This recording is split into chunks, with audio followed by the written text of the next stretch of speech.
We have heard a lot of about GST law, economics, policy, everything is that. He is sitting behind the green room and doing all these activities, coordinating things, etc.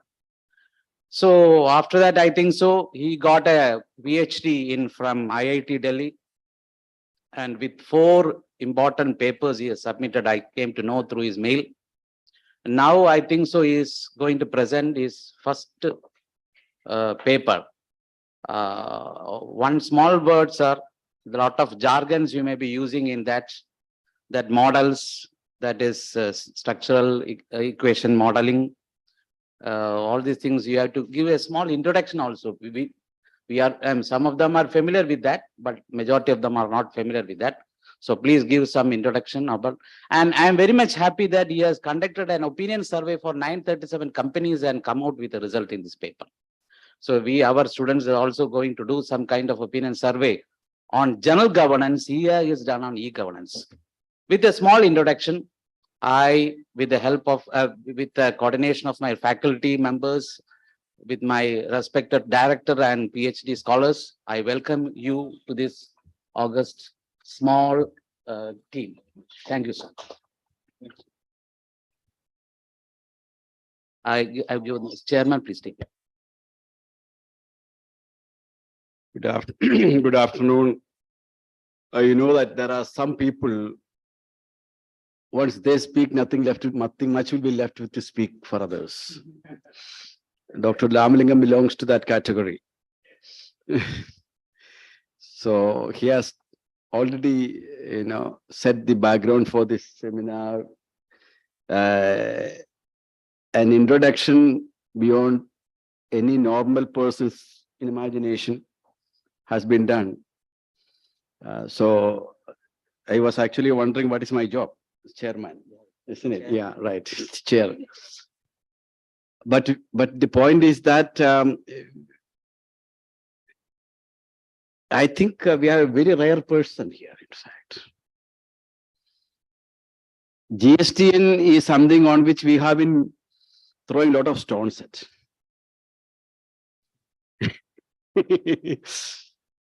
And as an IT policy expert, for me, GSTN is perhaps the greatest IT for development project, perhaps anywhere in the world. When we are looking at this project, in fact, that way our Aadhaar, Mr. Nandan Nilekhan is a first initiative that is nothing much as compared to this. Perhaps the many millions of transactions that it has to tackle on a day-to-day basis really dwarfs nothing in front of our. This is much bigger than what the Aadhaar project. And viewing the problematic from a typical software development model, the first stage is requirement specification. And any software project wherein requirement specification has not been clear, the project is bound to fail. We know that till now, how many notifications have come? More than 1,800, I suppose. Almost more than one a day, I suppose, something like that. That means that the so-called GST paradigm of India that we have evolved, in essence, by adapting GST to the Indianized context, we have not been adequately successful. That is, otherwise there would not have been so many notifications. We have not been able to see it. And if the system has not, the wonder would have been had it worked well, perhaps in earlier years. Now I think we are having a very rare opportunity of listening from the horse's mouth, a person who was involved in the whole process from the day one. So thank you very much for kindly inviting our invitation. And I'm very sure that this is going to be a kind of a long journey that we would like to travel together with you. and we look forward to getting enlightened because most of our scholars are concerned about this issue. In fact, in this country, there is no institute grooms public finance scholars. The institute in your neighborhood, NIPFP, is a remarkable institute, but somehow they forgot the fact that there is the need to create something up once they leave the site, because unless an institution grooms the younger generation, that issue has no meaning, is what I feel, because that's something which somehow, perhaps they left everything to JNU, the other side of the camp, other side of the road. I mean, you can't leave because that. So we have here, I would consider them as the next generation of India's public finance experts. So you are going to talk to them. And I welcome once again, and over to you, sir. Thank you very much. Dr. Joseph, Dr. Ramalingam, it's indeed an honor and a privilege to be here amongst, as you mentioned, the future policymakers on taxation and anything that relates to finance as a matter of policy. Thank you, Dr. Ramalingam, for the kind words, and Dr. Joseph for the, making me out to be what I am. What I have been doing after I left the army in GST was, I'm not a tax expert, but I have watched it very closely. So I've had a ringside view of the implementation of GST through the last 8 years. When I joined in 2015, GST was nowhere in sight. The law was not there. The constitutional amendment was only being discussed. There was no GST council. It was only an empowered committee of finance ministers, which were actually thinking and drafting a roadmap for the future, that this is how it should be. But ultimately, when actually the time came in June 2017, even their business rules, which they had made out, the process was suddenly changed. Of course, that's another story, because that puts the IT implementation in a complete limbo, because code writing is not an overnight, task. But leaving that aside, so having had a ringside view right in the beginning, I joined IIT for my research in 2016 January. And then at that time, I did not have the topic in mind, though I was very clear that GST is something which is historic for the country. And it would be a very good opportunity in case I get it to be able to do research on it. But as you know, the research involves coursework and then research work. So 2 years, 16 and 17, I kept doing my research work. And in the between with my guides and supervisors, we then formalized as to how the research would happen. So I have made this presentation as of now to only 2 bodies. The first was NIPFP, and the second was a few days back to the Prime Minister's Economic Advisory Council. So Dr. Vivek Debroy and Shri Sanjeev Sanyal both were present along with the entire team, and they went through in great detail. And they said that this is something that is quite, unique. And anybody who's in the academic or a policy making or a governance domain as far as tax is concerned should try to use the learnings from this and see how GST journey can further improve. With that background, sir, and without taking too much of my time, I will straight away go to the topic of the presentation. So my research basically involved a comprehensive evaluation of the GST implementation, and I've used a multi-mode techniques for evaluation. As we go forward, I will be describing those methods.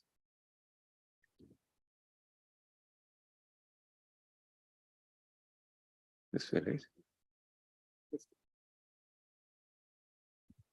You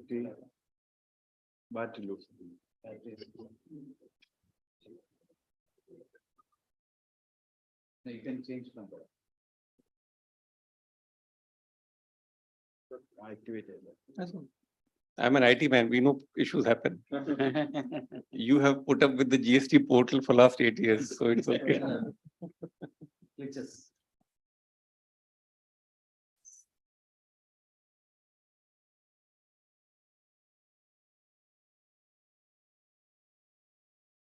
So I would like to start with the background.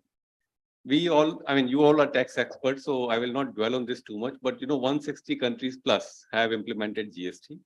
And we got the law after a constitutional amendment, which took about 10 years of discussion. We are a very federal kind of a country. To get everybody on board together was a very difficult task. 17 taxes merged into GST. And the first federal tax reform, I think that can be said without a doubt, with a federal governing body in the form of GST Council, right? Now, Dr. Joseph was just mentioning that nothing can be Indian until you put Indian masala into it, right? So, our tax is a very complex GST with a lot of supporting rules and regulations.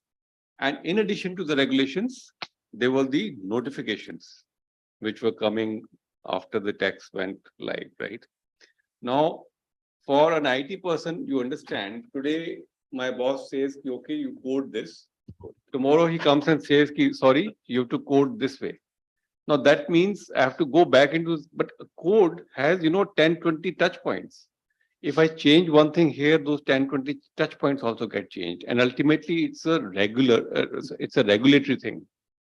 You can't just go and do anything. And somebody is paying money. A business is going to come and pay taxes. If his tax goes wrong here and there, then there's an auditor who will sit on his head and penalties. And so it's a very, long chain of things which succeeds and happen. So what was required was basically to convert 36 state systems into one system. Hundreds of forms which used to be there, challans and annexures, etc., to be converted into a IT system in one portal, and everything to flow seamlessly across this IT system. This is a figure which we got after talking to the big four and a lot of auditors, and they said, yes, this is a general form. And that if you look at it, approximately 500 different kinds of forms, challans, declarations, and passes, etc., used to be there, which got converted into basically returns and the payment formats, right, and annexures. Now, the peculiarity of our GST, which I was mentioning, is shown here. So this is the Indian tadka that we gave to the GST, the Indian, touch to it. While fundamentally it's supposed to be a single tax, but we came out with multiple tax rates, at least 4, but there are many more than that. Not one component, but 4 components. So you have CGST, SGST, IGST, and then you have cess. So I think Kerala was the first one, COVID cess? Yeah.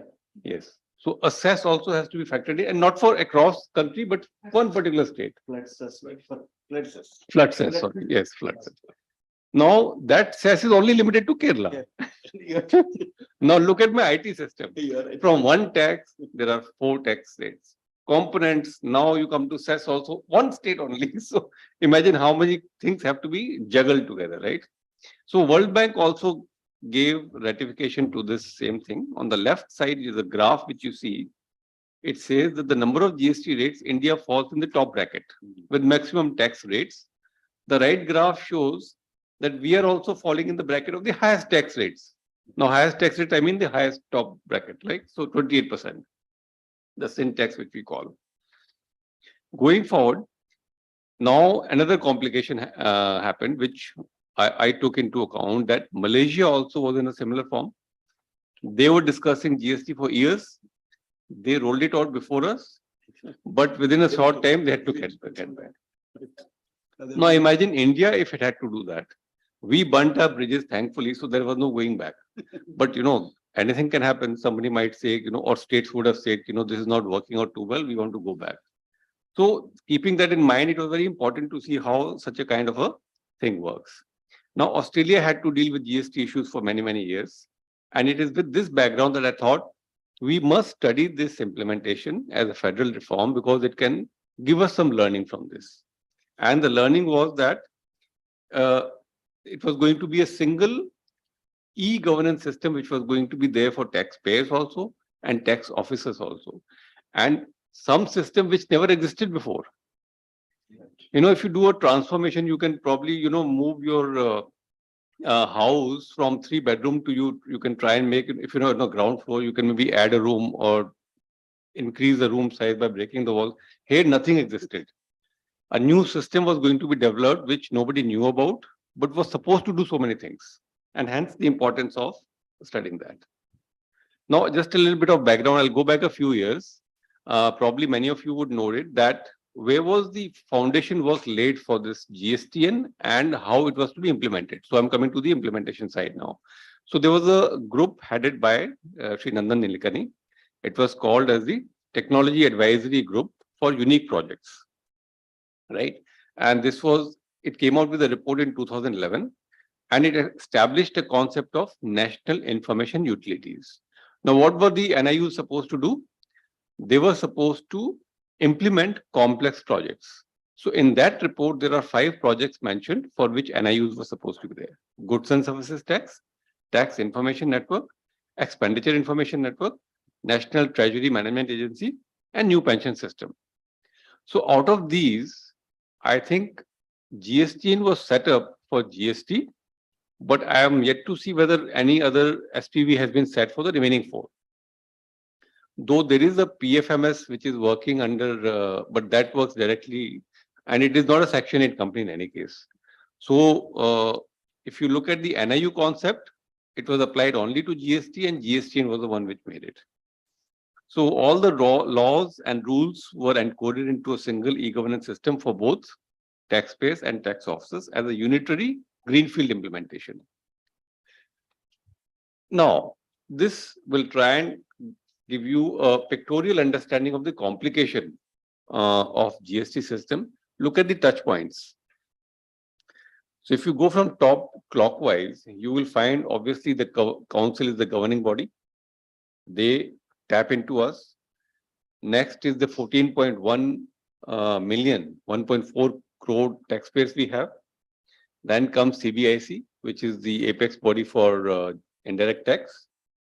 We have the Aadhaar, which integrates with us. We verify before we register them now. It wasn't there initially, but we built that in after the group of ministers' recommendation in the last year. Income tax we integrate with for verifying the PAN. We have the payment banks because you have to make the payments.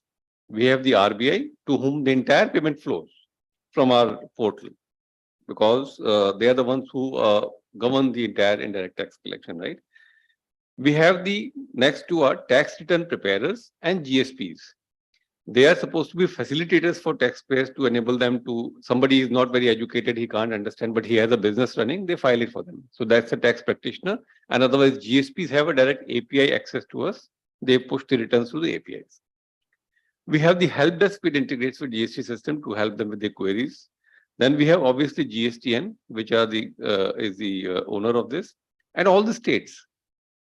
So entire states authority, I mean, we started with 12 Model 2 states, but now except for Sikkim, I think Sikkim is the only state which is left. So we have converted Karnataka, Tamil Nadu and Goa also. Only one Model 2 state is left, Sikkim, because, I'm sorry, Model 1. Otherwise, everybody else is on the same backend system that we have prepared.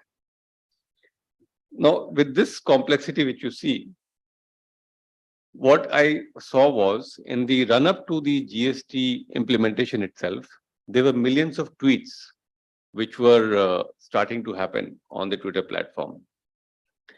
And I and my supervisors and guides, we thought that it is prudent to study the reform from the following important reasons. It was a gigantic reform rolled out in a big bang fashion. 30th June, 1st of July. 30th June, you're in a different regime. 1st July, entire country moves to a new regime. In fact, in June, businesses used to call up and say, sir, ye GST to hoga nahi. So we used to tell him for last 2.5 years, what do you think we've been doing? And it's going to go live tomorrow. Don't be, like that. And because of their, what should I say, intransigence or lack of knowledge or lack of understanding, we had to come out with those forms, Tran 1, Tran 2, but if you were a business, please give us your credit, which is due. Otherwise, and there were so many people who had not taken the provisional ID itself. So those kind of things were there.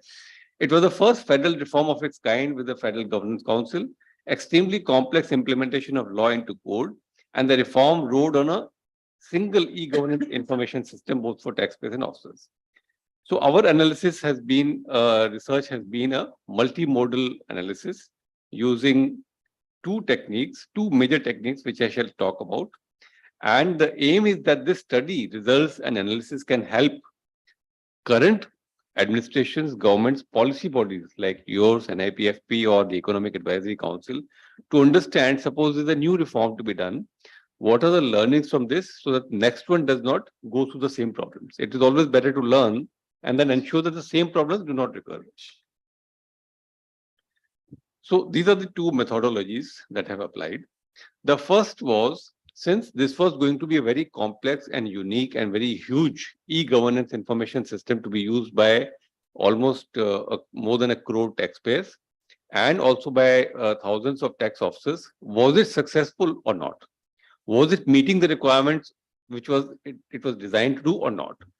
And secondly, using the millions of tweets on the Twitter platform, I learned deep learning and machine learning with the help of my supervisors, and we carried out more kinds of analysis and extracted information and intelligence from that, which we shall talk about.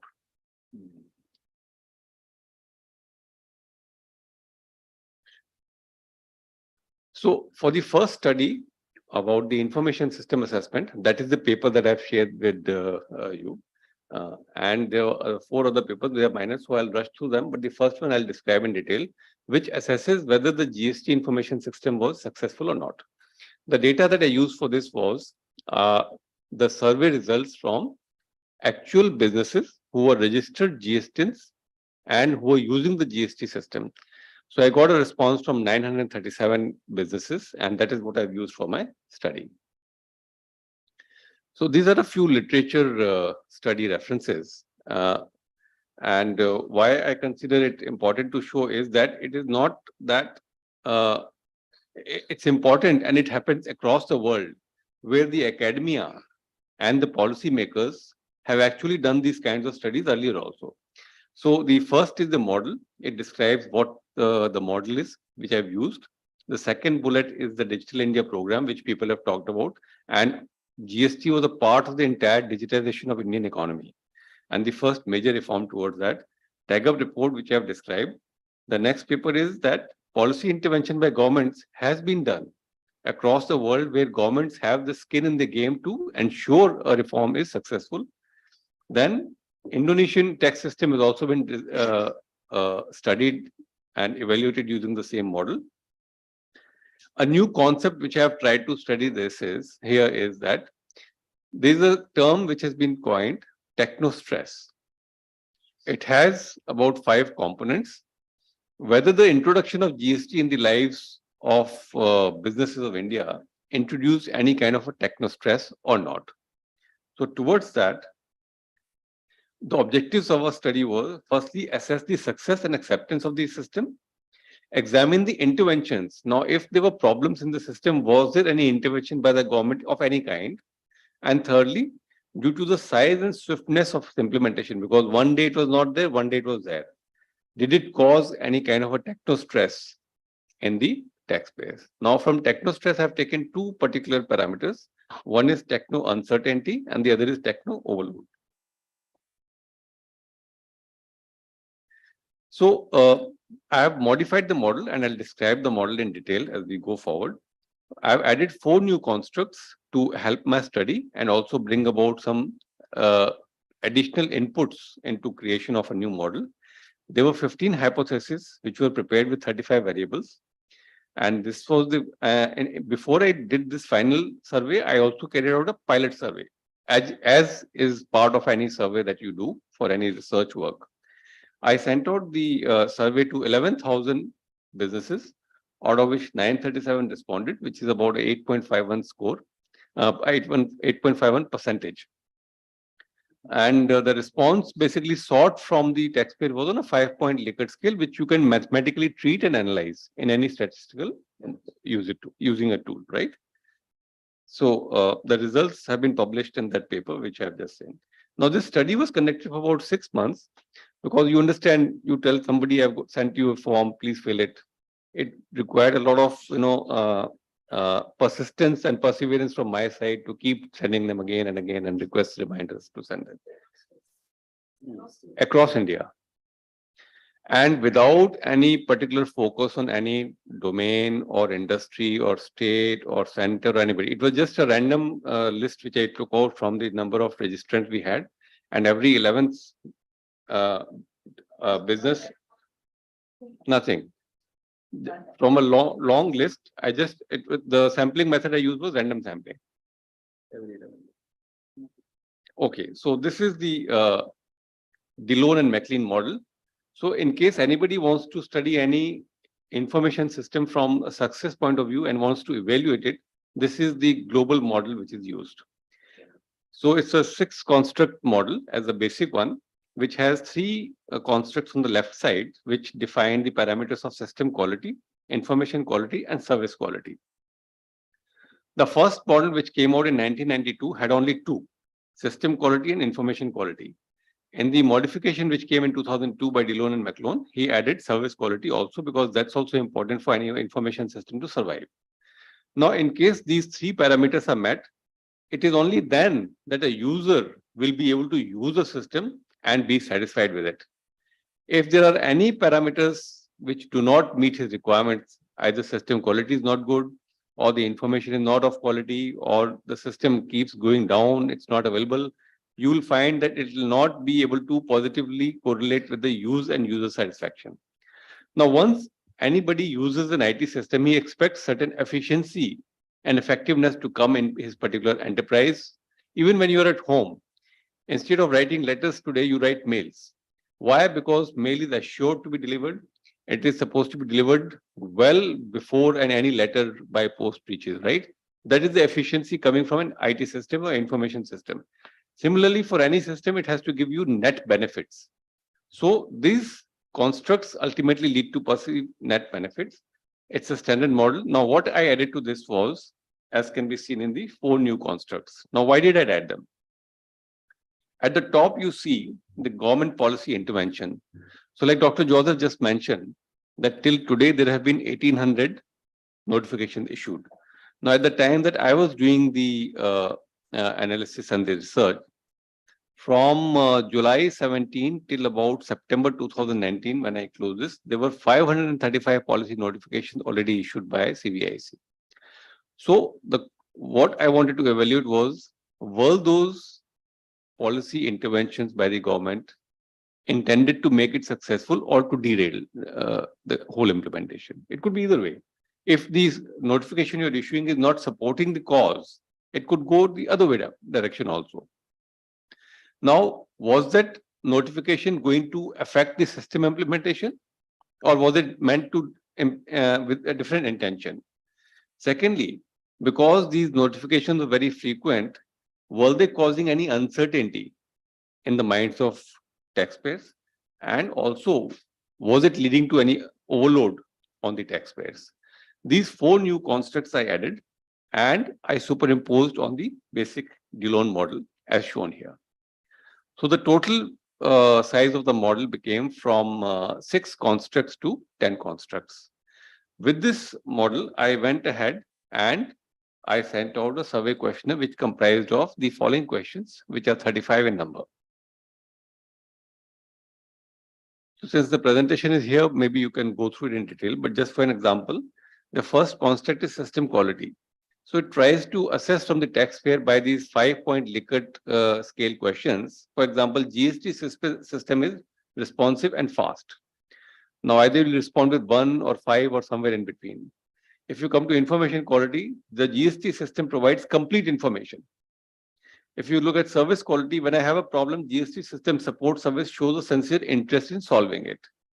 The using the GST system has made my tax activity tasks easier, and so on and so forth. If you go to the next set of questions, similar kind of questions are there which define a particular construct and try to evaluate the same information out of the responded to the survey.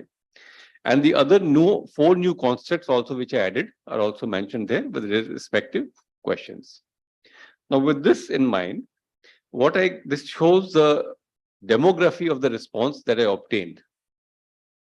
So if you look at the count, the maximum count I've got is manufacturing, which is relevant to the context also because manufacturing is the largest sector in India today, right? Now, this demography is also defined not by me. It is defined as per the NSE Rev 2 definitions of industries.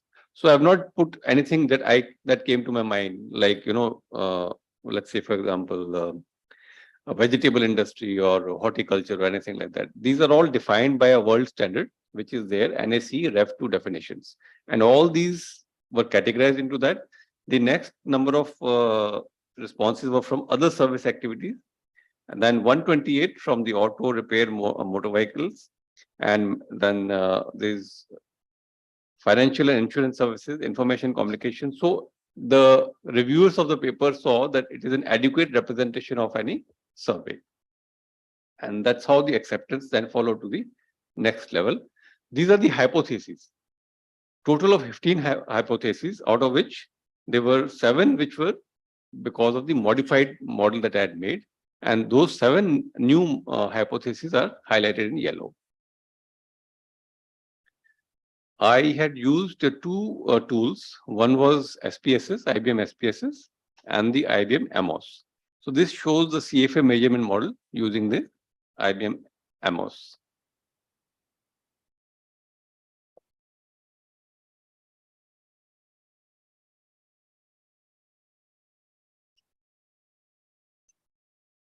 Now, these were the results that came out of the analysis from the structured equation model.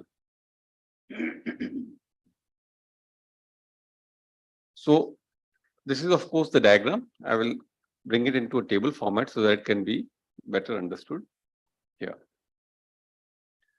So the table on top gives the model fit results and the various model fit indices. The first one is the chi-square, which is expected to be less than 3, but it also mentions that in case the response number is large, it is allowed to go higher than 3. Then the comparative fit index, which is as per that 0.93 value, normal fit index, which is supposed to be in the range of 0.95, Tucker-Lewis and the root mean square error, which are also in the range of the accepted values. Now coming to the path analysis results, which are in the bottom table. I have highlighted the not supported hypotheses as red. There are 4 which were not found to be supported, and there were 4 green ones which were found to be supported. Now, one of these hypotheses which was not supported was from the original model itself and not the modified model which I had supposed. So I will just discuss this going forward. Overall, the model, because of the indices figures and the hypotheses out of 15, 11 were found to be satisfied. We found that the GST e-governance system is found to be accepted by the taxpayers and the users, even the tax officer users. Now, what were the hypotheses? First time showing those which are supported. So we find as part of our research that the government's policy interventions did influence the system implementations. So whenever a notification came out, it was meant for implementation on the system because the government was having its ear to the ground. It was getting feedback from the taxpayers or the industry bodies or policy institutes like you and making the changes. That means government was keen on ensuring that the whole GST implementation goes through successfully. That was the first hypothesis which was supported. The other was system implementation in turn did influence the quality of the GST system. Now, suppose I get 10 implementations in a day, and government obviously comes out with a date that you must have these in the system by so and so date. If I get just 1, it's easier for us to implement. But if we get 10, it's more difficult to implement them going and with those dates and timelines. So this was a positive relation of whatever implementation was there, it's going to affect the quality. If I have to do too many changes, the quality is going to be affected. If I have 2 lesser changes, quality may be better. Next was that the use of the information system did cause techno overload on the users. Now the extent is limited because the value of beta which you see here is 0.064. It's not very high, but the relationship is significant and found to be supported. And the last was that the large number of notifications that were being issued on either daily, weekly basis were causing a certain amount of uncertainty in the minds of users. And here it's found to be quite high. The beta value is 0.416. So these were the four hypotheses which was found to be supported. And this is borne out by the fact. So I've tabulated here the number of notifications issued year-wise, and also the kinds of the categories. In the left column shows whether it's a central text notification, it's a rate notification, it's an integrated rate notification, it's a UT notification, or a compensation notification. 17, 18, 19, total of 535 in that period, which is the basic the data for used for the. This is all UT also, integrated also, and central also. Oh, okay. Yes. Yeah, that would have been even huge. It's only a repetition. It'll be a repetition. It's only a repetition. And also the implementation system will come only into the central GST system. Yeah, because state does not have a separate system. Now, the unsupported ones. So if you see here, the four unsupported ones, the first is that the service quality of the GST system did not affect user satisfaction. Now, if we go back a few slides, and I showed you that Dillon model, this was a basic. So the service quality is the lowest one, the third one on the left column, that the service quality of the system, if it does not meet, then it will affect the use of the system. Here we are finding that the service quality is not being supported. But why? I will now explain this as to why this is explainable in this particular context of GST. Now, this is a regulatory system. I am a taxpayer. I have to comply to the mandate of the government.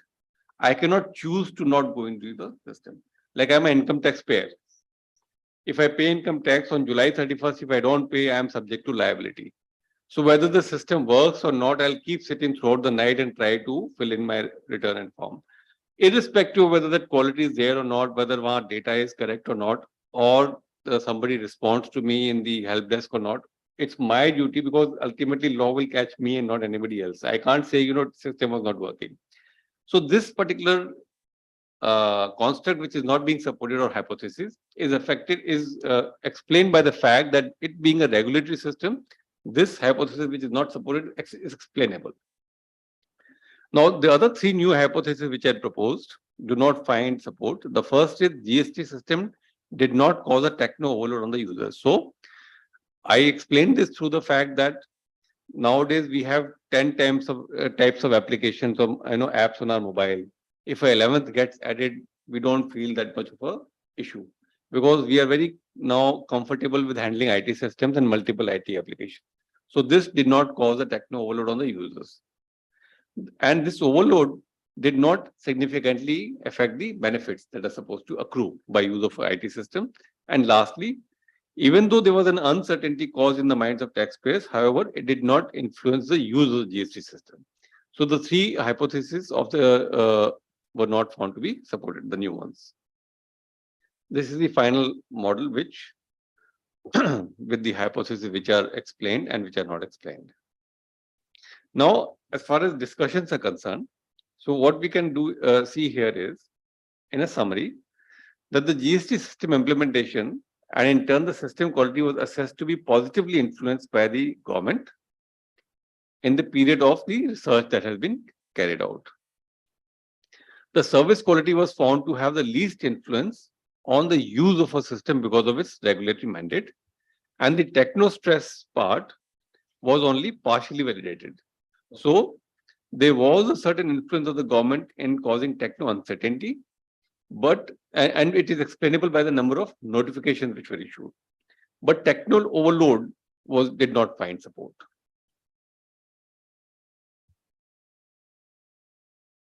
Now, an interesting learning from this. So I have completed the first part of the research that was concluded, is that in case future systems have to be prepared, what we can do is that ensure that there is a calendar for issuing notifications in order to mitigate that uncertainty factor which has been found to be validated. Now, the same example that in case, why don't we have a calendar of issuing government notifications, right?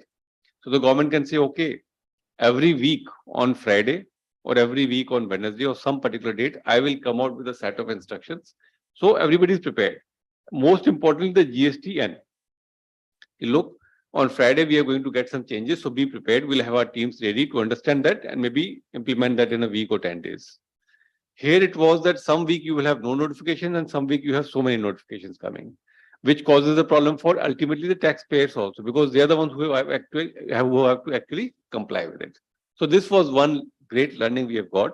The other thing is that the government has to be listening and has to have its ear to the ground and with feedbacks from everybody, keeping the success in mind, has to keep coming out with some of the other interventions. Hence, policy intervention by the government was found to be successful. Now, the second part of the research, I have used the data sets of tweets from the taxpayers on the Twitter platform. So approximately, now here the period of evaluation I've kept as 3 years, because in June 2017, I started collecting the tweets related to GST till about May 2020. This was taken from the Twitter APIs. And what now, obviously, anybody can tweet anything. I will not like to collect every tweet of somebody unless it is pertaining to my research topic of GST. So these are 274 keywords which pertain to GST itself. So Reg 1, Reg 01, Reg 29, these are all registration related keywords. Then you have returns, GSTR 1, GSTR 6, 11, 2A, OIDR, etc.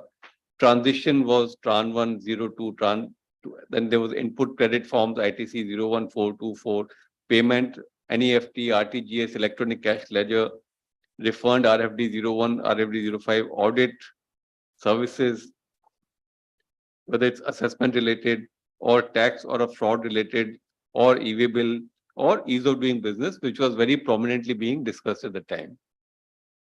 So the 274 keywords on the right-hand column have been basically divided into 13 categories, which are main categories, and I will explain why they are important going forward.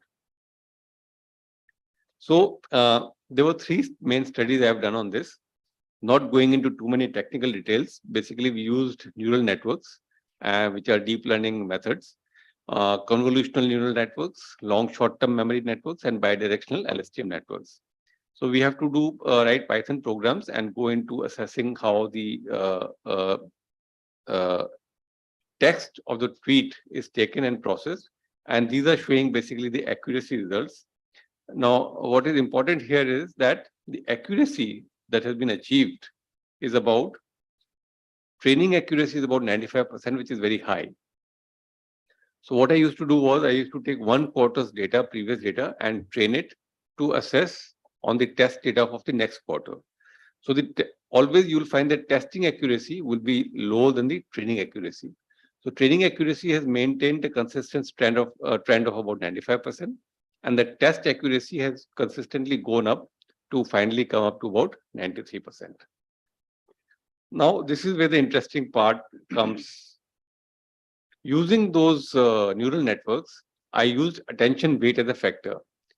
So now you will find that these are the keywords which came out with the maximum attention factor. So on the left top end, you will find amendment. Now, why amendment? If you will understand, in the initial about nearly a year of GST being alive, the taxpayers did not have a option of amending their registration. So what you typed in your registration form was taken as final. You want to change your proprietor, you want to change your board of directors, you want to change mobile numbers, email. And that was the reason you might have heard that CAs, had run away with the user IDs and passwords of taxpayers, and they were, extracting money from them to give the user ID, please give me your. so much money only, then I will give you your ID and password. Amendment was at the top of the mind of taxpayers. On the right hand side, you see audit and council, because GST council, everybody wanted to get in touch with for any changes they wanted, and evasion. Now, within the graph itself, you will find there's a top few lines and then there's a jumble of lines below. Basically, these are attention weights which are plotted. So the top lines you will find in all the graphs pertain to the initial about 1 year of GST implementation, when there was maximum, teething issues with the platform. And hence that is also supported by this analysis. If we go forward, then we find similar trend in the EV bill. Ask GST GUI was the Twitter handle of the CBIC, and filing and tax. This same result is tabulated here. So on the difference in attention weight, so this is a little technical in nature, we can skip that. This is interesting. If you look at the same words which we used in the earlier graphs, you'll find the sentiment here which has been plotted. So the sentiment, if you see, the blue lines show positive sentiment and the red lines show negative sentiment. So the red lines you will see are maximum in most of these 3 years of the GST implementation. That's because taxpayers, I think they had very few kinds words to say to anybody related with GST, either the council or GSTN or the tax system itself. Yeah, so the spike happened in the months in the second year of implementation. We found that in the second year you'll find more blue than red, but in the first and third year you'll find more red than blue, because there were a lot of issues that they had to put up with. And this is now the second study, which is interesting in some way. I used correlation graphs which show a word occurring with other pairs of words. So here in the center, you'll find the word ease. And what was the word that ease was appearing with in tweets? So I took 2 words each, that is a pair in a tweet. And if you look at this, You are talking about second paper, yeah. So the interesting result I'll come to straight away, because that is what the meat of the whole analysis is. Now, if you look at this table, period is 2017, 18, 19. So 3 years of evaluation. First year, if you look, top occurring word pair is ease with business. Now, ease with business occurring has a frequency of 249, if you see. Second year, you see ease with business occurs 12,675 times. Now, this you would remember in 2017, the government was hell-bent on increasing the ease of doing business ranking of India, which is that study done by the World Bank. So the same thing is reflected here in the tweets also of taxpayers. And third year, it has gone down slightly to 1,302. But this found a prominent mention in the tweets. There are other words like ease with GSTN, ease with GST, returns, payment, tax, etc. But just to give you an example that how this relation was reflected in this study also. Now coming to the second analysis from this particular paper. If you look at the top 3 rows here, so this is an attention factor that we coined as to what is finding the maximum attention with the taxpayers. Top 3 rows you find there are all Twitter handles. Ask GST Tech, that was Twitter handle of GSTN. Ask GST GUI, Twitter handle of CBIC. Ask GST, at the GST Council, Twitter handle of GST Council. So in the first year, the taxpayers were busy tagging the Twitter handles of all these bodies because they were finding some or the other issue in them, which is also reflected in the normal understanding that yes, there were so many issues and they wanted to reach out to somebody who could listen to them. In the next year, you find that the Twitter handles have gone, and now you have actually GST related terms coming up like tax, GST, fraud, refund, etc. And in the third year, again, you find that the Twitter handles have come back because there were a lot of issues happening. Now, if you'll recall, in January 2020, Madam Finance Minister was so unhappy that she called Nandan Nilekani to Vigyan Bhavan in one of the GST Council meetings, and she gave him the, she read out the Riot Act to him. And that was when the GST handle of GSTN changed from Ask GST Tech to Infosys _ GSTN. She said, because we've been telling you to improve the system, it's not happening. The only way is that I put your name at stake now. So she said the Twitter handle of GSTN will now read Infosys _ GSTN. Now that was well understood by him, and thereafter he actually started putting more efforts into ensuring that the problems are resolved. And I think June onwards, their team has tried to stabilize all the issues of the system. Now, the last paper which I have here is basically we tried to automate the help desk. At one point of time, we have received 65,000 calls in a day on the help desk and more than 1 lakh of issues, tickets, that is queries. So our help desk agents were becoming completely flooded and unable to manage with the questions. But we found that most of the questions are very repetitive. Somebody comes and asks the same question again and again and again. So we thought this is a perfect thing which can be automated, because that's what automation is for. So what we did was, but it is very complex because you have to understand the language.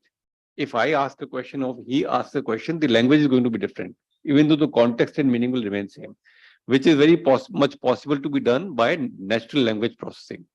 So we took a set of data of questions and we tried to predict the answers for that. Using that, we were able to do that, and we had able to find a methodology. We used BERT and robot embeddings with clustering, and we used IDF also along with clustering. And we were able to find that our prediction goes up to almost 85 to 90% accurate against the manual answers. This was also a paper which was presented and published in IEEE conference. Now coming with having done the technical analysis also and the other also, I will now come to the accomplishments of the research, what I have summarized. First, I will do the technical one, then we'll go to the information system one.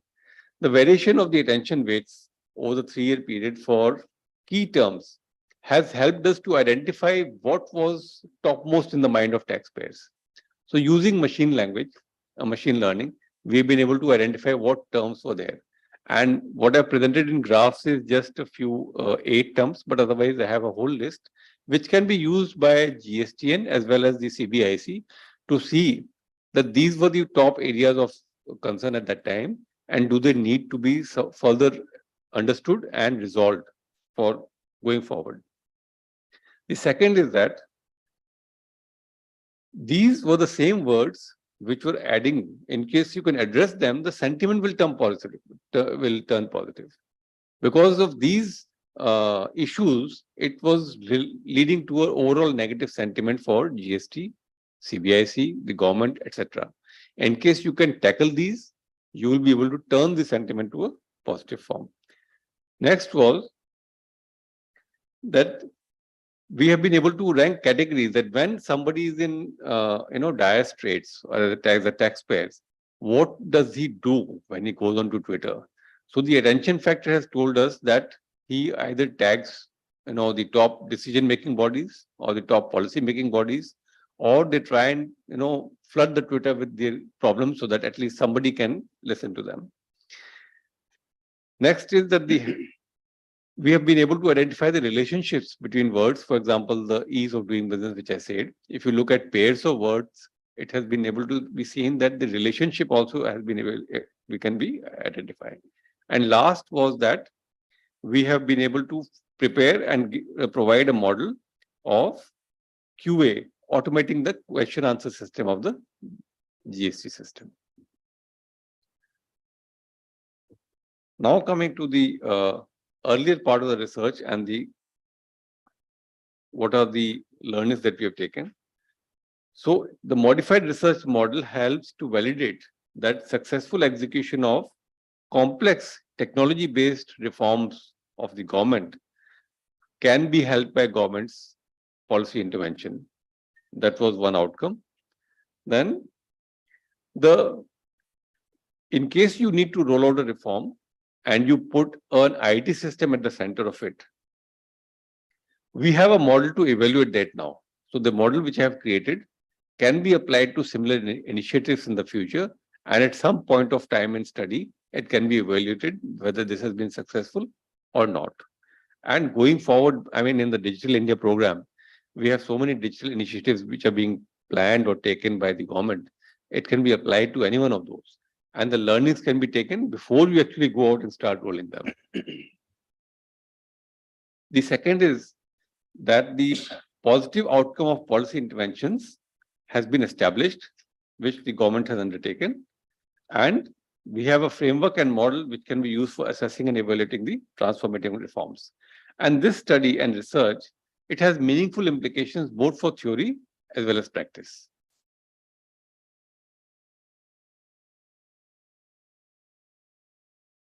These are the 4 publications that I've given, and the URL and DOI numbers I can share with whoever is interested. A few quick statistics I would like to flash here.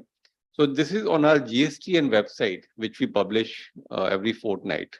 So if I just go through them one by one, today there are 1.40 crore registered taxpayers on GST platform. We have more than 100 crore returns which have been filed. Now this includes GSTR 1, 3B, 4, 5, 6, etc. Various kinds of returns which are filed. About 320 crore e-bills have been generated till date. Cumulative figure, yeah. This cumulative figure.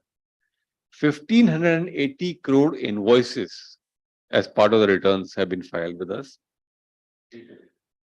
B2B, all are B2B. Of course, it's part of the return form where you have B2C large, B2C small also, which it depends on whether that business is applicable or not applicable. 52 lakh crore revenue has been collected for the government from our portal. 26 crore approximate number of payment transactions which have taken place. In one day, the highest number of transactions we have handled for return filing are 24.85 lakhs, 25 lakhs approximately. Maximum number of payment transactions in a day, approximately 9.55 lakhs. Now, this is World Bank ranking figures which I have put here in a table. World Bank report of 2010 showed paying tax ranking of India as 169. In 2020, we have come down to 115, an improvement of 32%. Number of tax payments reported by World Bank for India in 2010 was 59. It came down to 10.9 in 2020, 82% improvement. Time to comply for taxes was 271 days in 2010, reduced to 251.8 in 2020. Total tax rates, 64.7 down to 49.7, improvement of 23%. Now, incidentally, World Bank has stopped coming out with these reports after 2020. So we don't have any report after 2020 that have come. So they had some internal, I think, political challenges. Some of you might have heard of those. So total tax rate, it includes the direct tax also and indirect tax also. So they do a combination combined report both for direct tax, and so these rankings include direct as well as indirect taxes.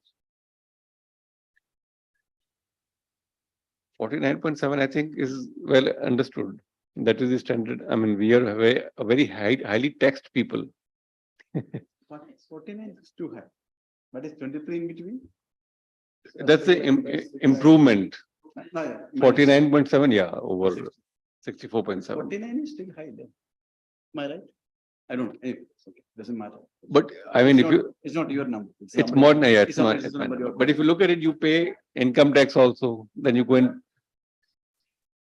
What 64.7 indicates? It is on the total amount of any transaction that you do. You, as a highly taxed people, you will say for every rupee that you have in your pocket, you are paying taxes of 49.7. Earlier it was 64.7. Yes. So GST helped reduce that to 49.7. They've included that also and put 49.7. Yes. This is the same thing in a graph form, which they've plotted again from World Bank. These are some references which I used.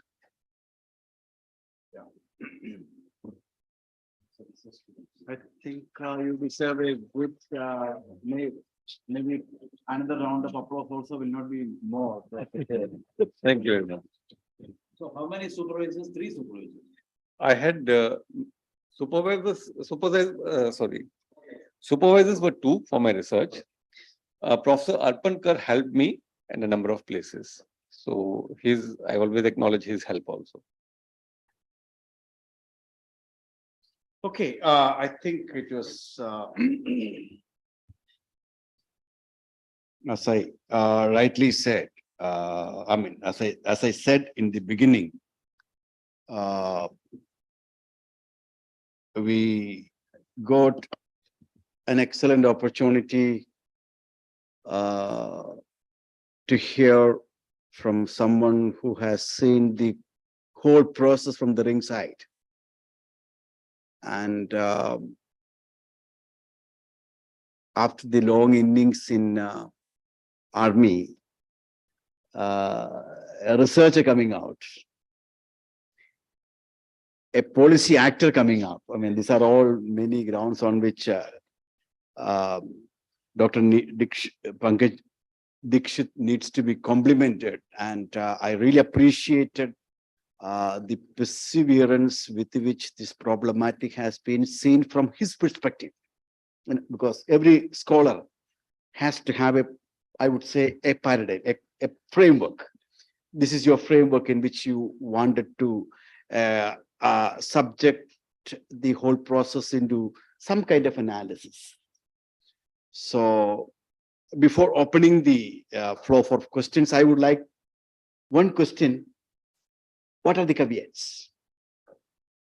I mean, because any research, because otherwise they will be, the readers will be taken to all kinds of things. Please don't, these are the caveats of my analysis. Can you please say that? Because any research, because I thought one should be very clear about the limitations of my work. Yes. What are they? So one limitation of the work, which reviews also pointed out, was they would have liked this research study to have been longitudinal in nature. Longitudinal.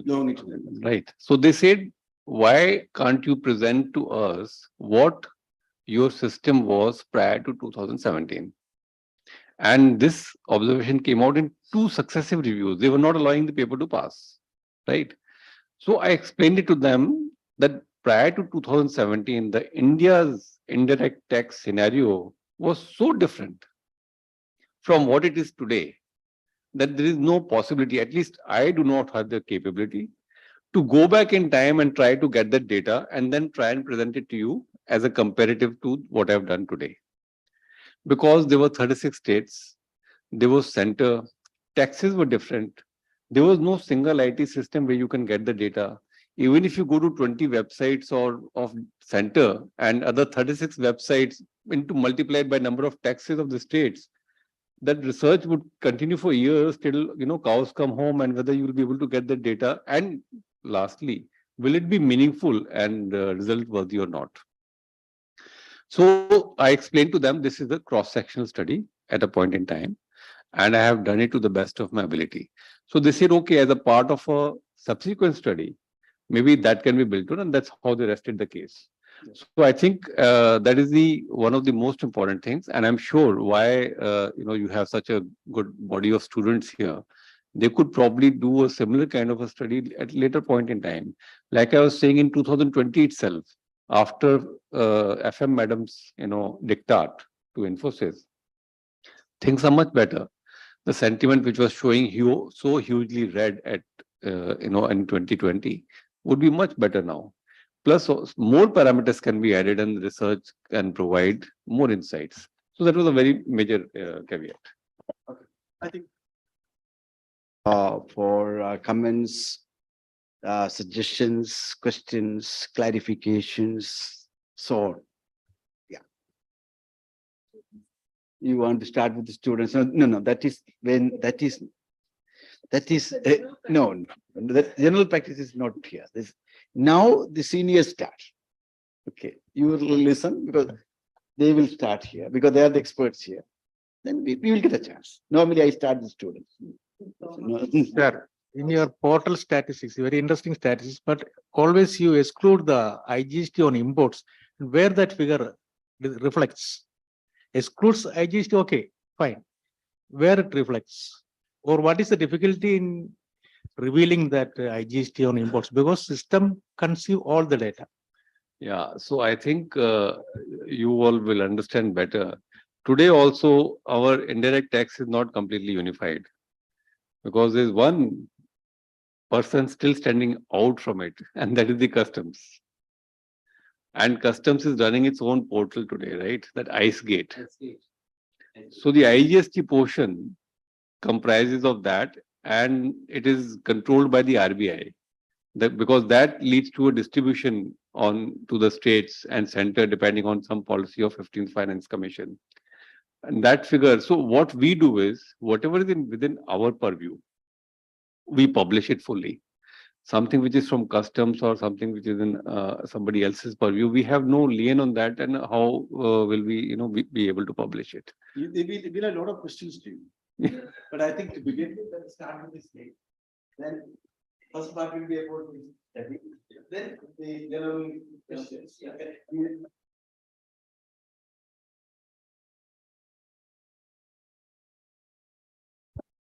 But sir, adding to that question, yes, I am also so eager to know that, general question, yeah. But the total GST collection, no, when you say it's adding this GST on import also, that's why when coming to the state's revenue, there is not much, especially for Kerala and all, we are not getting much, even though the total revenue is so high. That's a general question. Just you need not respond. But I have some other questions because see, in the case of return filing, how this 3B implementation or introduction affected this GSTN network. That's a major issue. Initially, it was not, decided, and later on only, implemented this 3B, and there are a lot of issues happened. Maybe, in which way, it affected. This is a very GST. interesting story. So this I can tell. Because see, first June or I'll say May 2017, business rules, we were coding the system for a completely based on the Empire Committee of Finance Ministers. They had made the business process in some manner. In May 2017, finally, the government comes up with a different business process. So when I say business process, I am talking about the return format, the return filing format. We were collecting it on, item basis as per the act and as per invoice, simple invoice, make a summary and push it. Government came out, no, we don't want this way. We want rate-wise summary. So exactly the point about implementation I'm saying. We were making something, they said, no, you make it this way. Complete code implementation changes. And just 2 months before going live. Okay. Anyway, government says we have to do, no, who's to ask? First of we go live because we said, look, first return is going to be filed in August. 1st July we are going live. July sales summary will come in August. We have time. We'll try and do something. For July, what we have to make important is registration. So we focus on registration. Returns team was working on the coding, etc. August 17, when the returns get filed, complete chaos. Because firstly, you've not communicated to the taxpayer also so well. Like I was giving an example, June, people were asking, GST aayega, will it come or not come? So in August, as it is, nobody will be ready to file, returns for you. Revenue Secretary comes and sits in GST and he says, what is happening? Whole August went like this. No returns are being filed. I think just about 20-30 lakh returns were filed. That too with so many complications. What to do? And at that time, if you remember, it was GSTR 1, GSTR 2, GSTR 3. Automatic, and all have to acknowledge. It was a big change. Ideally speaking, it's a very nice thing. But to put it in, into an IT system and expect everybody to comply with it is even more complicated. Every day he used to come and sit, evening he used to come and in a boardroom like this, CEO is there, the revenue secretary is there. We are saying, he was asking, what is the problem? We are trying to give him technical issues. Somebody is giving policy issues. Finally, one day he comes after discussion, he says, no to. And that too, with, elections coming by. So that, which were going to happen now and then. He says, no to, I want return and I want payment. I want tax revenue to come. He says that 3 return also is very complicated. You simplify it. I want to know what is your sales summary, how much tax you're going to pay. So a new form was thought of, and that's why it was given a name 3B. Because it was completely new, no one knew what name to give, but 3 because it is 3, and B because whatever A would have been, it is B. So now 3B was made, only 2 returns. 1, you give us sales summary, and 3B, you tell us what taxes you're paying. So this was an interesting story which I could have. Actually, it was decided for a very few months now. After that, no, the 3B will be gone off and then, but now it is everything regularized. No, So after that, what happened was, one is that they were just wanting things to stabilize, noise to go down. And then there was that another story being told now. Earlier, I was filing 12 returns. Today, I have to file 36 returns. 3 returns every month. I file first sales summary. Then I file my buying summary. Then I file my payment return. So how is GST made things simple? So there was a lot of political noise also around all that. So to keep that low, they said just file sales summary and pay your tax. And they let it stabilize. Now, 1 year down the time, by the time it stabilized, the new story started of new return. Yeah. GST and new return you must have heard of, right? So they were trying to bring that same 1, 2, 3, but in a different kind of a manner. Infosys worked on that for 1 year, but then that also was told that it's not required. So we are continuing with something. See, best is anything which works and succeeds is the best. And don't fix anything which ain't broke. So right now nothing is broken, don't fix it, let it continue. But maybe, so it's something which works and everybody's happy with it. I have one question with regarding your research work. You have done a opinion survey, I think so, of 937. It is written here as companies. It is not companies, all registered persons. It is in your pub summary. You said it companies only. Whether it is a company or a. What I did was in the Google survey form which I sent out, I put a parameter who can respond to the survey. Okay. So I do not want any Tom, Dick and Harry to come. I am a student. I am somebody. Anybody can come. Google survey form. Anybody can say, because you can just share the link with anyone. I put a control parameter there of GS10. Okay. So you will first enter your GS10. Only then form will open up for you. Now GS10 can be with any registered business. That I used to verify. Is this GS10 valid or not? Sir, I am asking because some of my students are going for a opinion survey on governance. So some insights from your side will be helpful now. Yeah. So that is the first question. And all your questions are on a affirmative mode. That is positive only. They can mark a Likert scales, 5-point Likert scales. They can either this side or that side. They can. This is your role. I'm right or not? Yes. Yeah. Then how many questions you said? 36, 35 questions. So do you have any analysis? You have done a very high model theory, etc. Simply, how much positive approach is there in each questions? Some kind of question-wise analysis have you done? Whether it is necessary or not? Can you tell about that? Because some of the students are also. He was trying to ask about some statistics. Yeah. Not the model. Yeah. Have you done on that? I have done it because it was in this initial, you put it in an Excel.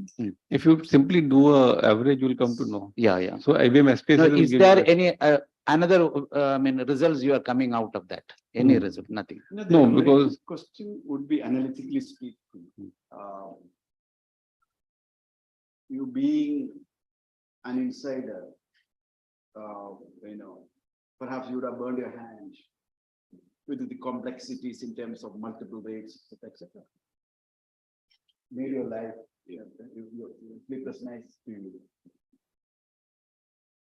But so you have done the analysis of 937 for a sample of 1.4 crores. I suppose sample theory and statisticians can really vouch that representativeness of that sample. It's okay.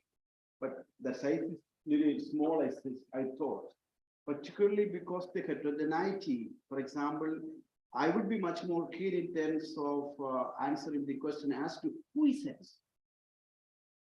Who really got in terms of techno stress? Who actually got the positivity of the type that you expected? In which rate he comes? In which region he comes? In the compounding guy, how he is like? In the reality which we are living in, the reality that we are living in, the world is much more complex. The system as such is more complex, wherein you are coming up with a kind of a answer which, I will never say that. Somebody accuses you of saying that, okay, you want to come up with a result of this type, say that's all fine. But what will be your answer? Because the aggregate result that you see in any kind of analysis of this type is accumulation of, and it is shaped by the what is called the skewness of the system that it comes in. I don't know whether it is coming up there, how you got it. That is where I thought, what are the kind of point number one? That is, I mean, I think that is where, in fact, Yes, this is also, in fact, because the mic. I didn't find any Likert scale analysis of the type which you said. I didn't find it also there. How you made use of that? It's a 5-point scale, Likert scale. It's a management system. Yeah, this is what I'm asking. Because because aggregate picture always in a real world of the life that we are living in, aggregate conceals more than what it reveals. When somebody is concerned about policy and people, what one needs to go is what creates the result that we get. Where is it coming from? Where the result is coming from. That's something very important for any policy intervention. Otherwise, it's all fine. Very good. So it's not the sampling I'm questioning. There is another question. Another question. I'm not questioning that. Yeah. I don't know whether what is the percentage it comes to? Out of It's 0.01% average. 0.01%. 0.01%. 1.4 means if you take 0.001 or 0.97, what is the no 1. No, it's not 1. how much percentage? No, not 1. You make it 1,000, na? You make it 1,000. 0.0. I'm sure. I'm sure. No, that is what the case. Whether in my I'll ask my wife. sir, in my That's okay. That's okay. For example, your NSSO sample for whole country, but it's only how many households it comes to? 1.2 lakh. 1.2 lakh households for a. That's actually. Anyway, it's okay. Forget about that. But I was actually wondering why you were not really curious, in any research, the answer as to what is fine. What is the starting point of inquiry? Why and how? I thought that's not there. not okay, you just answer it, then I'll come. Yeah, so I think the question which you asked is very relevant about subjectivity, right? I being in GSTN, probably it will be very easy to say that I did this from a particular perspective. Yeah, that's right. That perspective. That I saw the whole thing happening and I want to show that as a successful thing, right? But I have shown you, in fact, if you go back in this, there is a slide. I have kept that, but not. I showed it to the PM's Economic Advisory Council. It's in case you can just escape that, there are a few slides which are somebody can. So we just go to the slide. Escape in? No, he doesn't. Escape. I'll come. It's not there.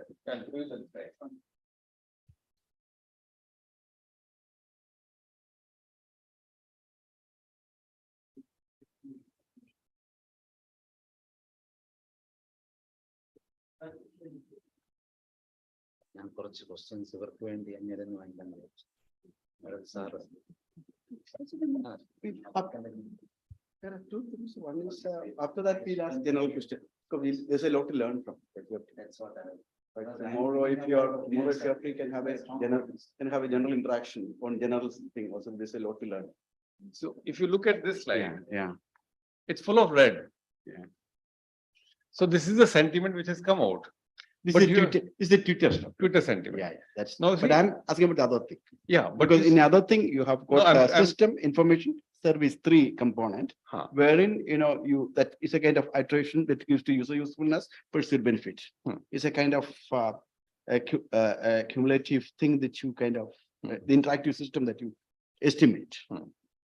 That is where that I want to know that, I mean, what I want to know, I say that further, but I can think in terms of you can break it up. Out of 947, how many of them were from this category? Because your sample was not really shown to us. At least your breaking will be helpful. What is your sample? If you can break that open, so that we will get, okay, who answered your question? Is it all Adanis and Ambanis? We don't know. Sir, Yeah. regarding this thing, no, I just want to add one thing, because you have taken the sample from a Twitter, responses. Actually, it represents only a particular class of people, not the, as MSME. I don't know which are all the people tweet. There are also some very selective. So is it representative, to the whole system? In that way, I have some apprehension. But tweets are there in Hindi also. So we've taken care of the Hindi language also, the tweets and the sentiment. Yeah.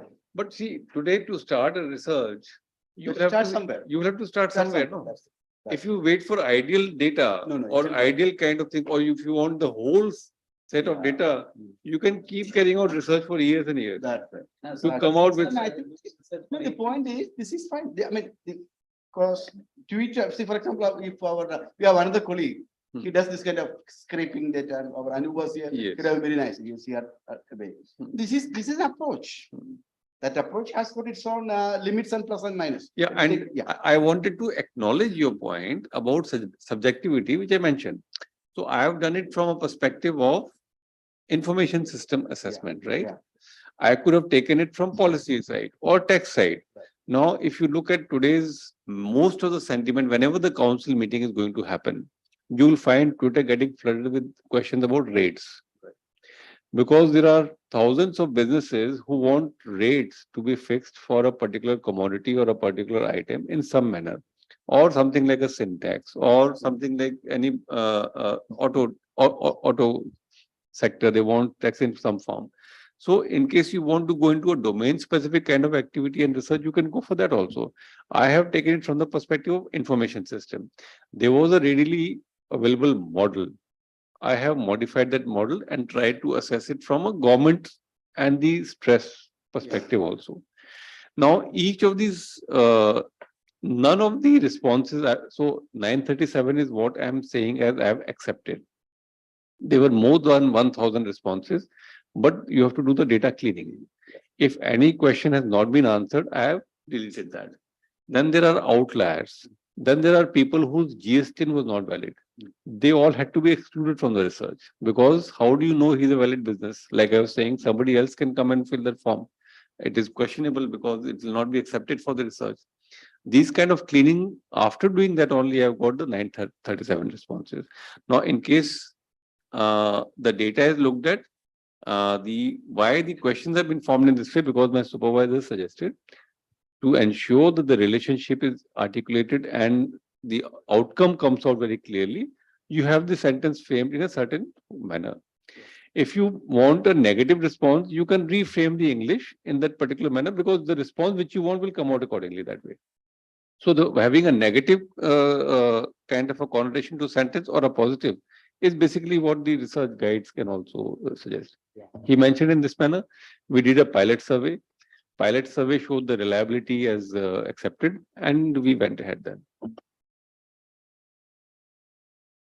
In your questions, I want to ask some, so he No, I has think enter First interfere. of all, I think, I mean, if paper related question. Yes, only paper, I have only paper related questions.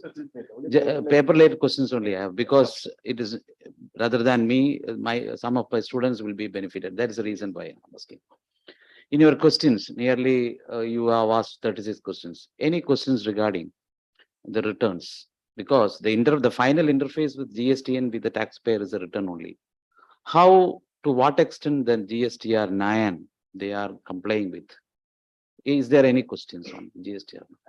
Because as a person, as a teacher who is teaching the tax practitioners here, we have a course called postgraduate diploma GST. We are teaching every year 400 people.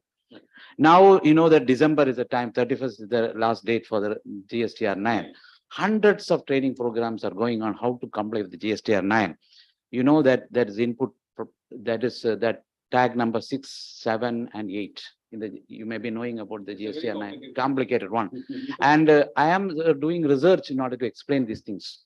And people are doing research from that. So from that point of view, I'm not doing research and publishing, and for teaching only, that purpose only. So from the point of view of any questions you ask, you will get a very bad answer from the people. Yeah. This is what they can.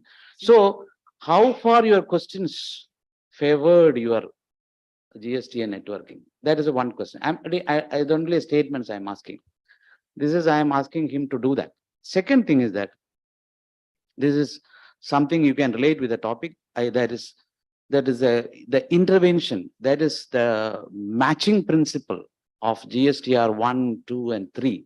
And the relevant sections already been asked. Relevant sections in the GST Act, that is return sections, totally had been taken out by 2022 Finance Act. Now it is direct one. Whatever comes to GSTR 2A, you have to take as input tax credit, whether you purchase or whether you have got invoices, everything, etc. So the entire system we taught for the last 3 years regarding the you will get a better GST returns. GST 3, what is called 3B is only a short form. It's totally changed. This is not based on a paper. I'm telling that. This is something which we are asking for this. So matching principle. You said that you have to submit GSTR 1. You will get. You need not want to prepare GSTR 3. It is something a system generated. GSTR 3 is coming. What's the question? Yeah, I'm coming to that. Yeah. Coming to that. No, you are hurry. Are you in hurry? No. Right. So this is what the so whether these parts have come in the questions. If these parts have come in the questions, naturally people will react a negative approach. This is my perception from the point. There are certain questions here appears to have. Yeah, this is what we are asking. Left out, which were obviously from his experience, the answer would have been negative. This is what I'm telling. See, because the total interface between the GST and the taxpayer is a return only, nothing more than. And I will add one more thing. There is TRAN 1 and TRAN 2 issue. Now the Supreme Court said that you open that and ask the GSTN to open it and give it to you.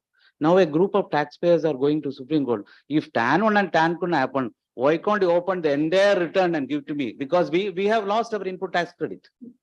Another plethora of cases is coming now before the Supreme Court. It is there. Yeah. There a group of person, if you can open, if you can ask the GSTN to open the TRAN 1 and TRAN 2, do it from 5 years before and ask them to comply before October 31st. Why can't we? We have lost our input tax credits. So these are the questions. Yeah, But yeah. It is my perception only. I am not questioning your. No. See, questioning. I understand where you're coming from. Yeah. But again, my answer is that I did this from information system assessment point of view. I cannot ask a question about return 1, return 2, return 3 and 4 and 5 because You that talk becomes about e-governance. We are talking about general governance. You are talking about only e-governance. Yes. Yeah, I'm talking about general governance. That is only difference. Huh. Yes. So, but these questions which you are mentioning are relevant to be asked. Yeah. Now, and another thing you mentioned about compounding, right? So had I gone down into domain specific areas, then the whole thing, you can open up it Anything. to Yes. deeper level. And The more you go, the more layers you unpeel, I think the then the deeper and deeper you'll go in. Yeah, but the critique of your study will be, some possible critique would be, for example, you have done a very simplified analysis of a very complex system. A complex system needs a complex approach. In that, in that process, what is lost out, we don't know. That is the analysis. That's something which is a black box. Sir, I would welcome you. I would welcome, because look at my problem. When I started doing my research in 2016, 17, I was doing my coursework. 17, 18, I came for the, started 16, 17, I was doing the coursework, and then 17 onwards, research work. I have not found any papers on Indian GST. I have no references. Yeah. Imagine my position when I started my research, there is no paper. You look at papers which are published either in NIPFP, they are all huge studies on tax. My whole thing was, it's related to indirect tax from Chellaiya committee and that committee and that committee, but nothing for GST. So I have started completely from scratch without any background. But for you all, at least you have some background now. Yeah. With the questions you have asked, it opens up the area to so much more research work which can be done. And if this is incomplete, at least it's a starting point. No. And with the huge body of students you have, and they're all tax professionals, they should do these inquisitive. This is going to be my conclusion. Exactly.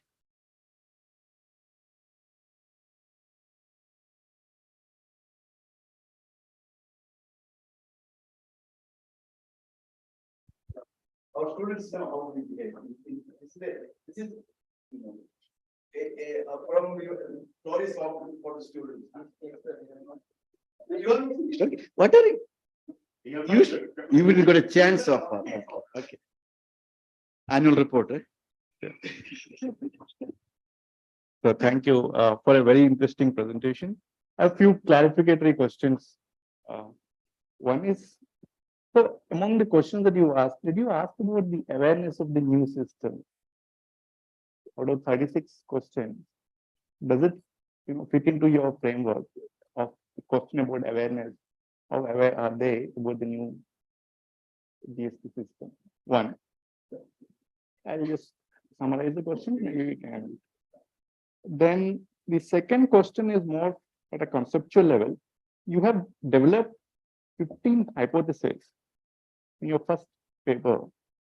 Could you please explain to us on what basis, or what is the theoretical underpinning of that sort of hypothesis that you come about? And the third, so you asked 36 questions. What are the respondent characteristics questions did you ask in the survey?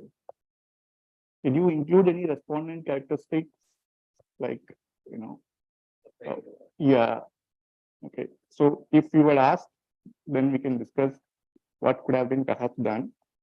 And then the last question relates to your particular table that talks about relationship of words.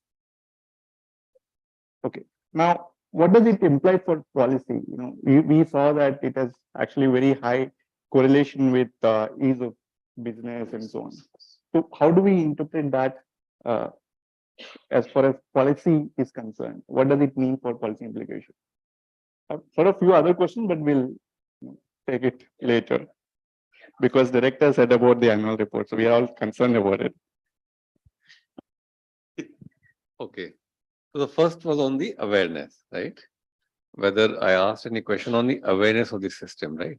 So if you're assessing an IT system and you're using a general model, right?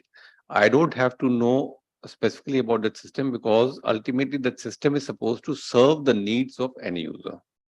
So the taxpayer was asked, if you see the ease of use questions, whether he could navigate easily, whether he could find the information he wanted. Because if you make, suppose I go to a hospital, right, and I try to use the hospital's IT system, it's the doctor who's going to use it. He's going to know what are the technical jargon and the key terms and how and what will mean what. Similarly, a taxpayer who's using a GST system would know how he's going to use a GST system. So awareness would come from its ease of use. So that has been addressed in that manner. About the 15 hypothesis questions which you asked, the basis you're asking for hypothesis. So you see, I think this is freedom and liberty given to the researcher to form his hypothesis. Right? Because tomorrow, if somebody is doing a research, This is not accepted here. Don't. This is not accepted here. Every hypothesis has to be theoretically grounded. You don't. so the It is economics. Yeah. In economics. In economics. no, so it is not completely ungrounded because whenever forming these hypotheses, my guides had told me you can only pick out those questions which are already published. You cannot make something on your own and give it. But he also advised, and I mean all researchers advise, you can modify, right? So the modifications I have made to the construct, he says, if you make a modification, you will have to bear the test of the reviewers.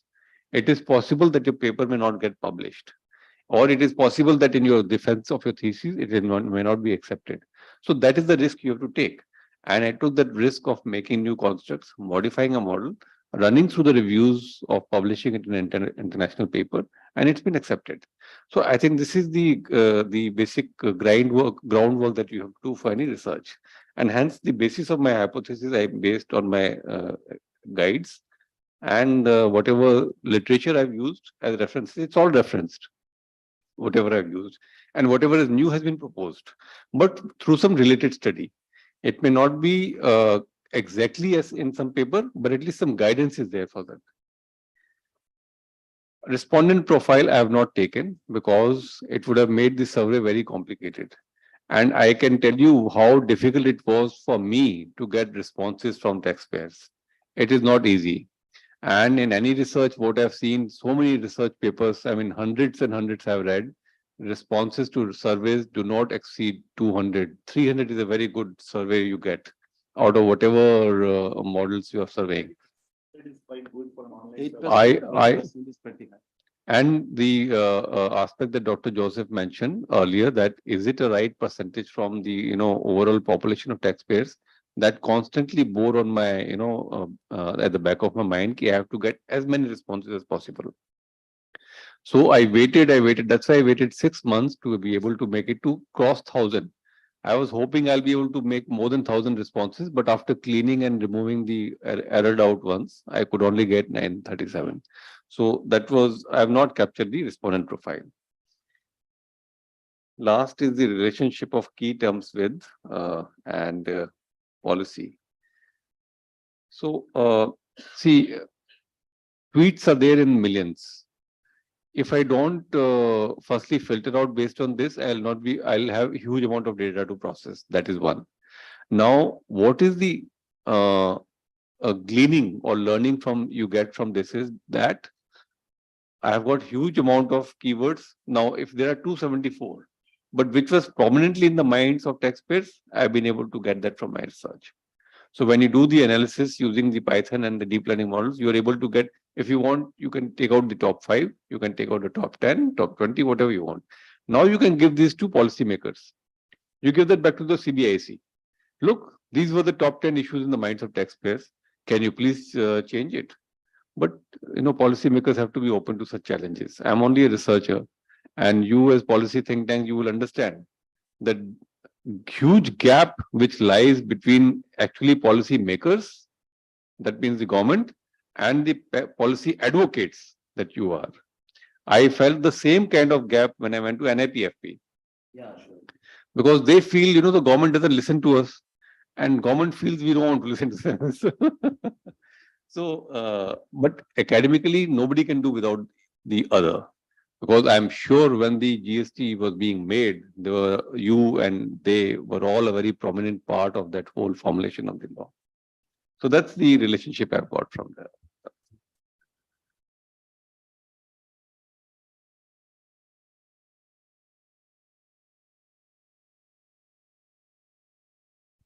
So one question regarding your third part of the study, that is that you have used K-mean algorithm clustering for machine learning technique for question answer thing.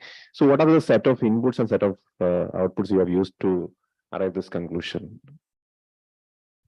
So first we use the Python to take a sentence or a question and convert that to a vector, right? Okay. And then we use clustering on that. So the clustering was done based on k-means and hierarchical.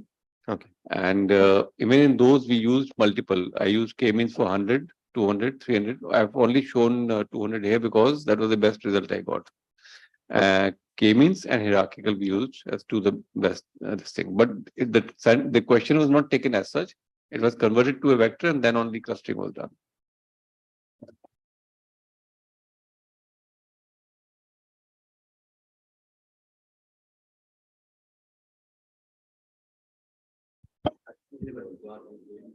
Sir, actually, it's already on. Sir, actually, they asked the questions and I need some clarifications. You mentioned Malaysia. There is a comparative study between Malaysia and Singapore, and in that study, it stated that a well-built foundation is must for the implementation of a tax system, which includes a robust IT infrastructure, then education to the officials and also to the taxpayers. Whether we are well equipped for unveil such a paradigm shift in and all of a sudden. That's my first question, general question. Then coming to the paper, a person who is concerned with MSMEs, from my discussions with MSME entrepreneurs, they said that it's really tedious to comply with GST. And they made their own, they are spending more time on return filing, accounting and all. A study by OECD also stated that tax compliance is regressive on small scale industries.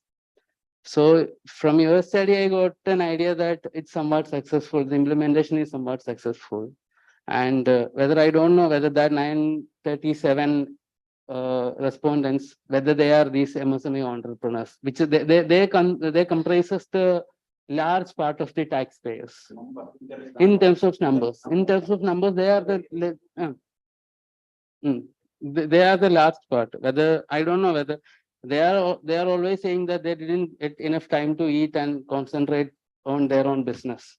They have to concentrate much on this accounting and return filing. So I don't think that they didn't get enough time to answer to your Google Sheets.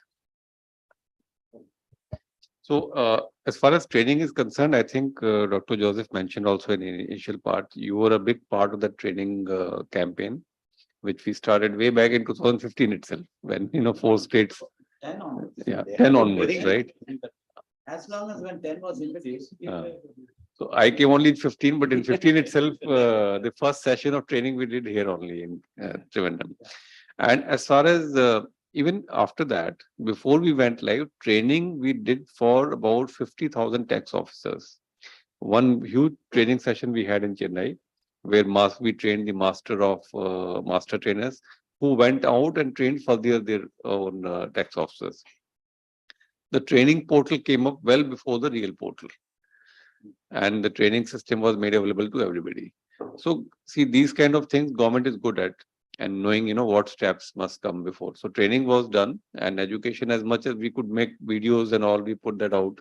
But those videos, because of the changes, video used to become old in a week because you already made the change to the system and like that. And the other part was about tediousness. I know it is a very tedious system, and that is why further, you should need to break the research now into more pieces and go deeper down and get more inputs which can be published and made available to all people. That will be a great service to the entire, not only GST but future reforms also. So may I take the liberty to conclude this? I'm sure there'll be more questions. I mean, You can name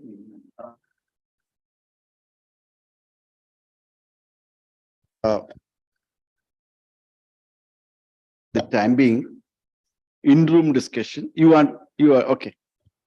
So for having a robust GST network is to ensure that there is compliance and to ensure that the collections will go high. So, but when certain discussions have been conducted between within the business segment, what they have raised is that when the GST filing is carrying out, it is mandatory to have 2B so as to file the GST 3B. That's how it was said. But the major issue that they were pointing is that there is delay in the automatic generation of GSTR 2B after filing the all bills and all those things. There is a delay is happening in the generation of GSTR 2B, which is ultimately causing a delay in filing the returns of GSTR 3B. And when there is a delay, the government or the agency is penalizing these taxpayers ultimately. So a system induced delay for which the filing persons are bearing the burden is happening in a state. First thing. So ultimately, how come that particular problem or the grievance is to be addressed? Because we have completed almost 6 years, almost 5 years in this process, and still this issue pertains. And second thing is that while filing in the case of GSTR 3B, it is an argument that I mean there is a issue that has been continuously raised is that even after for a delay in filing the GSTR 3B, those people who are filing the returns are fined a delay fee plus an interest at 18% per annum. But the case is that even after paying the tax, I mean, when the tax has been assessed and has been paid, and if despite paying the tax, if the returns is not filed, they are getting the fine. So the actual objective, so the question is, what is the actual objective of this particular network? Whether to ensure that the tax amount is collected accurately or to ensure that the returns is filed, not the tax, or both. I mean, even after paying the tax for not filing the returns, they are fined. So ultimately, the government is creating this particular network to ensure that the tax amount is not evaded. So despite paying the tax, they are getting the fine. So I mean, the actual objective of a GST network as a infrastructure is whether to ensure the compliance or to show that we have a robust infrastructure that ensures that everyone is digitalized or something of that sort. Aditya, I wish Madam Siddharaman is here to answer. I think Dr. Dixit will be finding difficult to answer. But the point is, it's to you, but as far as, see, the point is, as you research, as I often tell you, you have to be as critical as possible to the existing stock of knowledge. Unless you push somebody out, you won't get a chair. So you have to be critical. But I will conclude later that. So over to you. You have. I think there is another. This Aditya, this couple of people, they can't. This what Okay, please go ahead. Maybe you can take it together and then. This is not related to what he asked, but regarding your paper, you had mentioned. Switch on the mic and come closer to the mic, please. So, what was I asking? Yeah. So you had mentioned that some of the questions were deleted because of non-response. So does that not create a sort of bias? Because what if the questions that were deleted are critical to whatever you were, to your objective? Thank you. Okay, I'll first come to that 2A 2B issue. See, 2A 2B is a facilitation of taxpayers that was done. It's not part of the original GSTR 1, 2, 3 ring, right? First came 2A to show the buyer that the seller has filed a tax, right? Because this was a persistent query by a buyer. What will I do in case, why am I being penalized in case seller doesn't pay taxes? So 2A was made to show him that summary. 2B is to help the taxpayer to pay his taxes correctly. So GST system has everything. It creates a summary of the tax liable to be paid by a buyer by giving him his ITC, which is attributable to him. Now, to create a functionality in a very complicated system like us itself takes a little bit of effort and understanding and a lot of insight. It had its own teething issues like the remaining GST system had. It was intended to be made available on 13th or 14th. It is generally on time. Sometimes there are delays. So it is something, you should be happy that yes, I've got a ITC calculated by the system itself instead of me doing the maths. If it comes, it's very good you tally it with yours. Otherwise, you are supposed to be, liable for your tax and pay it correctly on the due date. That is one. Other is about 3B, right? So penalties and all, I can't comment much because that is a legal and tax issue. How and why the penalty is there, why I'm not getting the benefits. It is something, which only lawyers or others can say. As far as the question deleted is concerned, see, what I'm saying is that the responses which came to me, I have to be true to my research and ensure only the correct and full responses go as part of my data set. When I say the question was deleted, was a response was not taken by me, either because the GST was not valid or because he did not answer all the questions, he left out some, or these are the two main reasons. Because I had made the form such that you have to have these two clear criteria. Otherwise, you will be only, messing up my data set for my research. It was not that I voluntarily deleted questions. No, it was not a voluntary action. It was based on this primary criteria. Whatever was coming in the form was going straight away into the data set in case it met these two criteria.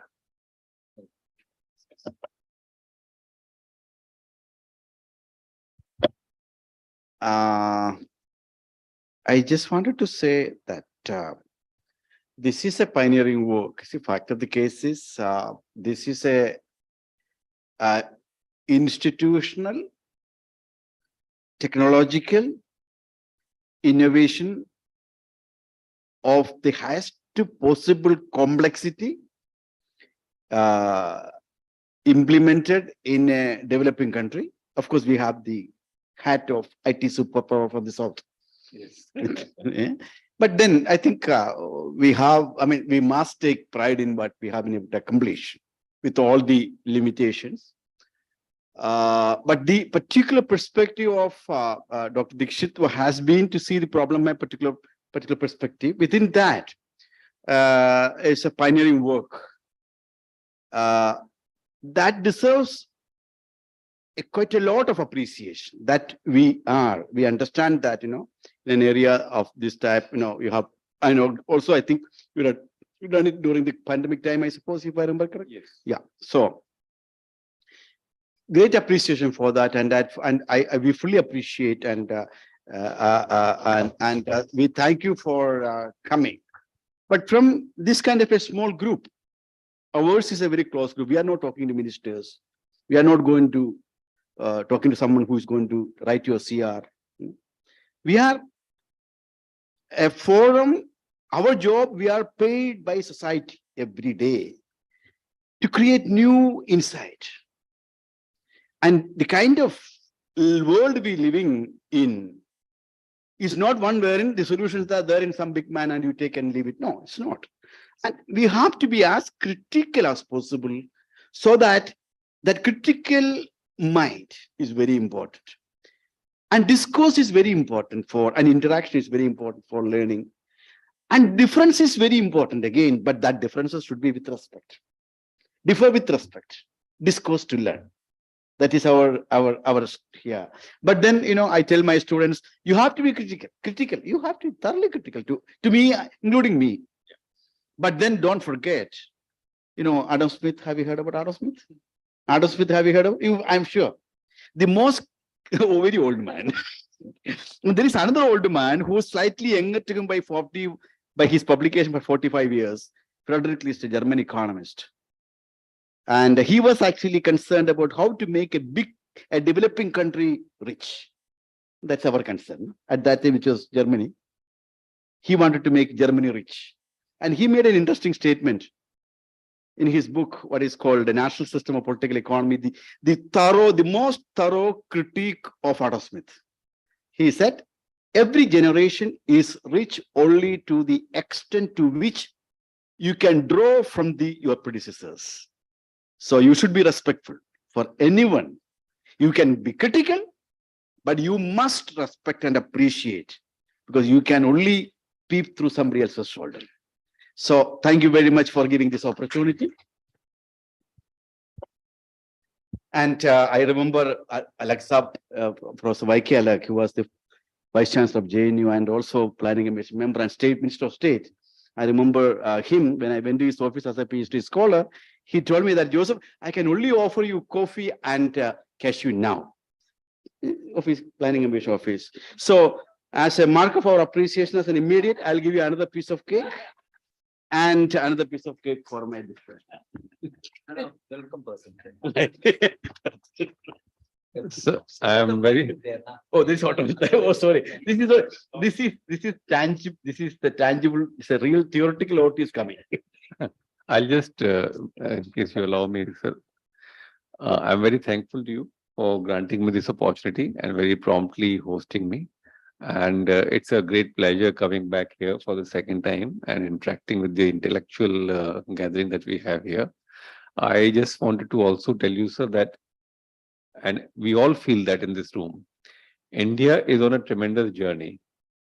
We are quoted and we are looked upon as an example, not only by the developing countries, by the developed world. They have not seen a system like NPCI, which does billions of transactions in a day. We have teams which have come to us from Australia Tax Office, from the HMRC of England, from the US, who say that what you have done in your GST system, when we tell them that every month we are able to collect, and this is our system, and then they say, you've got such a complex law, how have you done it into this thing? And you're still going on. Everybody is surprised and almost in awe of what we have achieved, despite all the negative things that we've talked about. Another example, the e-invoice digitization that we have done, and it is our example which is being taken by the entire Middle East. You would know that UAE, Saudi Arabia, all these countries where there was no tax, all the consultants who have been working for us are the ones who are taking this learning and going and implementing tax there with the same system that we have made. We have collected more than 300 crore e-invoices in the short 2 years journey from 1st October 2020 till now. Europe and PayPal, you must be knowing these bodies and interacting with them on a regular basis. PayPal is now coming to us and learning, what have you done in GST? We have destroyed their 5-corner model and just brought it to a 3-corner model, where we have the seller, buyer, and the GST system. You upload your GST invoice in GST system, and buyer will also take it from there. So entire PayPal hegemony, which is basically a business body and trying to commercialize itself. But what I'm saying is that we are all on a tremendous path. And with more initiatives and cooperation and work of all such people like you, we will reach further and further. Thank you very much, sir. Just like our emails, my word of thanks is also going to be very brief. Okay. I would like to thank on behalf of GIFT community, Dr. Pankaj Dikshit for kindly accepting our invitation, traveling all the way from Delhi to be with us today and delivering a wonderful talk. It was very educating. And in fact, you showed us, most importantly for the students, you left no stone unturned to create a data set when there was no data about GST. That was commendable, sir. We can't appreciate more for that. Thank you so much. And I would like to thank our director, who has always been encouraging to organize the webinars at regular intervals. And I would also like to thank all the participants who joined us online as well as offline. And last but not the least, I would like to thank our seminar committee team as well as the IT team who made the entire process of this webinar very seamless. Thank you, sir. Thank you once again. And we look forward to meeting you again. When will the data embargo will be over?